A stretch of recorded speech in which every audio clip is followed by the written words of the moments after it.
appeared before the Congressional Committee to tell what I knew of activities which might lead to an attempt to set up a fascist dictatorship. The potential for the disastrous rise of misplaced power exists and will persist. The very word secrecy is repugnant in a free and open society, and we are, as a people, inherently and historically opposed to secret societies, to secret oaths, and to secret proceedings. President Bush signed a formal agreement that will end the United States as we know it, and he took the step without approval from either the U.S. Congress or the people of the United States. The secret organizations of the world power elite are no longer secret. It's known as the Bilderberg Group. Could their objective be world domination? I'm Jim Tucker. I've chased Bilderberg for 30 years. I'll never give up the chase. Bilderberg plan for the whole world is nothing less than world government. I'm not comfortable with that at all. Who elected these guys to run the planet? They are the elitists. They feel they should run the world for their own selfish interests. Now we can see a new world coming into view. A world in which there is the very real prospect of a new world order. Bilderberg is making great progress toward a world government, and only an educated, informed public can stop them in their tracks. David Rockefeller admits in his own memoirs that he wants to destroy the United States. Right. He's a traitor. It's good to be back at the Council on Foreign Relations. As Pete mentioned, I've been a member for a long time and was actually a director for some period of time. I never mentioned that when I was campaigning for re-election back home in Wyoming. Let us never tolerate outrageous conspiracy theories.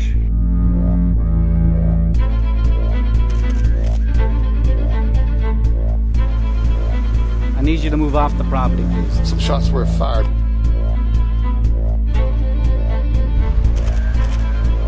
There's Bilderbergers right there.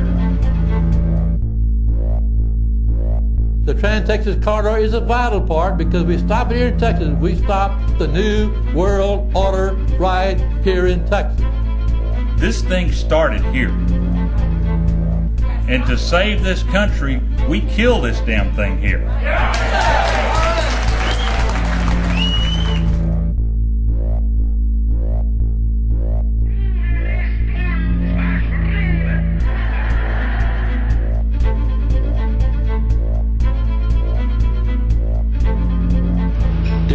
A chance for the President of the United States to carry out a phrase his father used, and that is a new world order.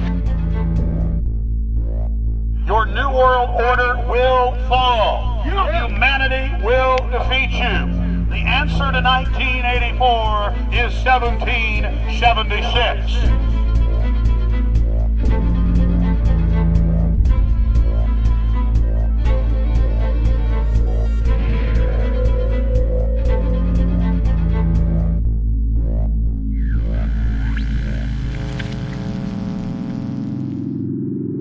In the near future, Earth is dominated by a powerful world government. Once free nations are slaves to the will of a tiny elite. The dawn of a new dark age is upon mankind. Countries are a thing of the past. Every form of independence is under attack, with the family and even the individual itself nearing extinction. Close to 80% of the Earth's population has been eliminated. The remnants of a once free humanity are forced to live within highly controlled, compact, prison-like cities. Travel is highly restricted. Superhighways connect the megacities and keep the population from entering into unauthorized zones. No human activity is private. AI supercomputers chronicle and categorize every action. A prison planet dominated by a ruthless gang of control freaks, whose power can never be challenged. This is the vision of the global elite, their goal. A program of total dehumanization, where the science of tyranny is law. A worldwide control grid, designed to ensure the overlord's monopoly of power forever. Our species will be condemned to this nightmare future unless the masses are awakened to the New World Order master plan and mobilized to defeat it. Erected by a secretive group, the Georgia Guidestones are a testament to the elite's plan for a world religion, global laws, with a global court and army to enforce it. And set in stone, it is written that the population never rise above 500 million.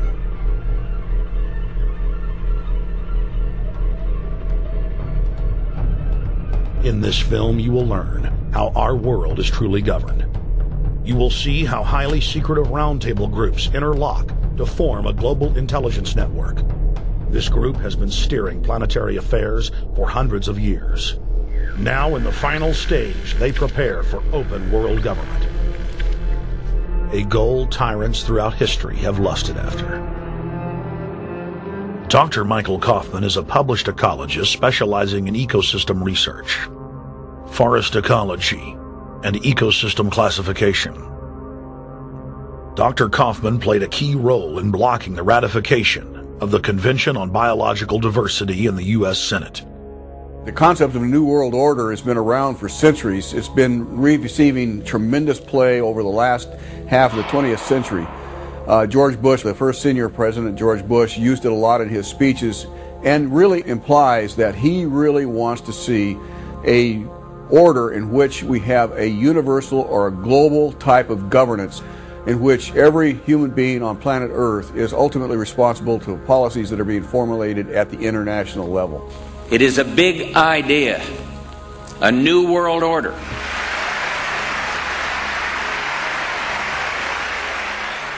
President Bush said that the New World Order was in tune, and that's what they were working for. The UN is part of that government. They're working right now very significantly for a North American Union. That's why there's a lot of people in Washington that don't care too much about our borders. They have a philosophic belief that national sovereignty is not important. It's also the reason I have made very strong suggestion that we need not be in the United Nations for our national security. It's really always the same. You go back throughout all of history, the Roman Empire, the Soviet Union, Hitler during the Nazism was always saying that it's going to create the utopia for the average person, when in fact, history always shows that it does exactly the opposite. Conquest and empire is as old as civilization. Babylon, Egypt, and Greece. They all built empires in an attempt to rule the world. The Roman system at its peak dominated the known world. Complex governmental systems were developed to control diverse populations. During the period between the 15th and 19th century, new empires emerged and again waged war for supremacy. The nobility, as well as the thriving merchant class, were financed by a handful of private banks. Many of the great money houses would hedge their bets and finance both sides of a war. Sophisticated intelligence-gathering networks gave the financiers a clear edge over the governments they were slowly gaining control of. On the 18th of June, 1815, agents of the British arm of the Rothschild family looked on as Emperor Napoleon Bonaparte fought desperately to save his army from the jaws of a British-Prussian pincer attack. A Rothschild agent was able to get the news of Napoleon's defeat at the hands of Lord Wellington to Nathan Rothschild, a full 20 hours before the news reached London. Nathan, the head of the British arm of the Rothschild family, put out the rumor to the London Stock Exchange that Napoleon had won the war. Stocks plunged by 98%, and Rothschild was then able to buy up the entire British economy for pennies on the pound.